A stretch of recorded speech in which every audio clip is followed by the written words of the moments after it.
So I'm off to a bit of a late start today, which is kind of unintentional in my part. I just got out of the shower and I'm currently, we're about to start making my, I was gonna say morning coffee, but it's not really morning anymore, so. Does that look right? Yep, it does. Just checking the fire on the stove as I boil my water. So the past week has been kind of busy for me. For those of you who don't know, I've been streaming Mass Effect Andromeda every night since it's come out. So I've been streaming, I think, 3 or 4 hours just about every night since essentially Monday night, which that's new to me. I haven't streamed ever every day of the week, so it's new to me. I'm gonna keep on doing it until I finish Andromeda, but that coupled with video work, it's new to me. It's a lot of work and I'm enjoying it a lot, but I'm still kind of getting used to it, I guess. And just kind of looking at the channel and kind of taking things into perspective, you know, I've hit 90,000 subscribers recently, which is really goddamn crazy to me. And with 100,000 hopefully coming this year, it just makes me kind of think back on the channel and different aspects of it and how long I've been on YouTube. Having been on YouTube for so long, I've seen a lot of different things come and go, and one thing I have noticed is that YouTube always seems to be in turmoil for one reason or another. And right now there's a lot of controversy going on with a lot of different things, mainly with advertisers. Certain advertisers have pulled their full support and funding on YouTube and Google altogether. AT&T and Verizon just pulled all of their advertisements from Google's platforms. And it's gonna hurt YouTubers in the long run, because if we're not getting certain ads on our channels, it's just like, okay, that limits the number of ads we can get, that limits the type of ads we can get, and it limits the amount of revenue that we're gonna make. And I have noticed a bit of a decline recently, and there's a few reasons for that. It's not just YouTube, it's obviously just I need to work on new things as well, improve my own channel. And you always need to keep growing. You always need to keep improving on YouTube. If you stay the same, things aren't going to go well for you. You always have to try and figure out what your next big step is, which is, it's stressful in some ways, but it's also kind of fun because it keeps you creative, keeps you on your toes. But like I said, it's just, YouTube's in a very tumultuous time, but it always seems to be, there's always something going on, there's always something going wrong, essentially, with YouTube, or something regarding YouTube. The restricted mode is pissing off a lot of people. I haven't looked into it too much, but I looked into it myself just to see what my channel looked like on restricted view, and there were literally 2 videos left. Like, that was it. It was just 2 of my vlogs, and that's all that there is.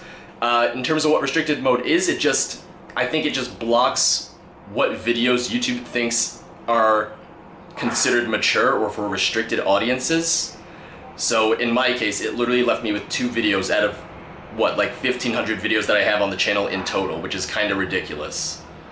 But like I said, just thinking about YouTube and how long I've been doing it and everything like that, it led me to think about a question that I get a lot, that I've answered before just when people ask, but I figured I'd make a video discussing it since it's something that it's asked so often. And that's, where did the channel name come from? Where did Zero Period Productions come from? And it's kind of a long story. It's actually not that long of a story, I just kind of ramble a lot, so it's gonna feel a lot longer than it actually is.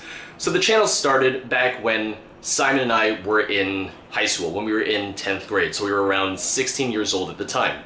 And we had this idea for starting a vlog channel, so it's kind of ironic that we did ultimately switch to gaming primarily.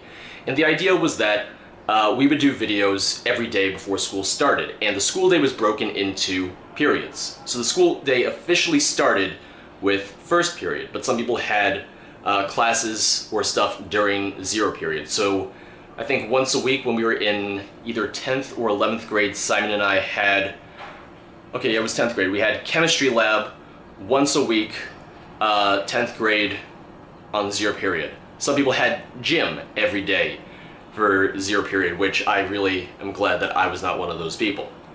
But since we really only had class during zero period once a week, we also just went in every day and we got coffee and we hung out with friends, and the idea was that we were going to do vlogs in the morning before classes started, hence Zero Period Productions. And then we did maybe 1 video actually during zero period, and then the rest of the vlogs were just kind of after school or when we were just hanging out. And I think we kept up the vlogs for maybe a year or so, and after that, I don't know what it was, we just decided to kind of switch gears, and Simon bought equipment for doing like Xbox 360 videos. So he bought a capture card, he bought all that kind of stuff so that he could start recording, capturing, and editing gameplay commentaries, mainly in Call of Duty. I wasn't involved at all at this point. I was just like, yeah, whatever, Simon can do whatever he wants, because it was a joint effort. We started the channel together. I'm just going to switch arms because my arm's getting a little tired here. I think I got involved in Zero Peer Productions again around 2011, when I was pretty much just about to finish high school, when we were both just finishing high school. And I don't know what made me want to do it again, it just sounded like fun. So I got a capture card and I started doing videos on my own, and with Simon as well. But as Simon got busier with college and we both went into college, it became this thing of I had more free time and it was just a really fun hobby, so I kept doing it, and eventually it just led to me being the only one really doing videos on the channel. Like, Simon would occasionally do videos, or we'd bring people like Matt or Philip or Dan onto videos, but for the most part it was mainly just me at that point. Now, the whole purpose of Zero Peer Productions had been to be a group project, that it was going to be a lot of us working on the channel, and like I said, it just turned into this thing where it just wound up being that I was the only one with the free time and the only one with the equipment, really. Simon still has his capture card, he still has an ability to record and make videos, but you know, it's been a long time since we started the channel. When we started it, we were in high school, and now we've gone through college and graduated college, so it's kind of crazy to think of how long we have been doing this, how long ago it started. So sometimes it's just crazy to me thinking back on it, especially now coming up on 100,000 subscribers, or at least, you know, being in that home stretch of I've passed 90,000 subscribers, so it's only 10,000 more to 100,000, and I definitely think it's possible. I just need to keep growing, keep building, keep improving the channel, and improving everything that I've been doing.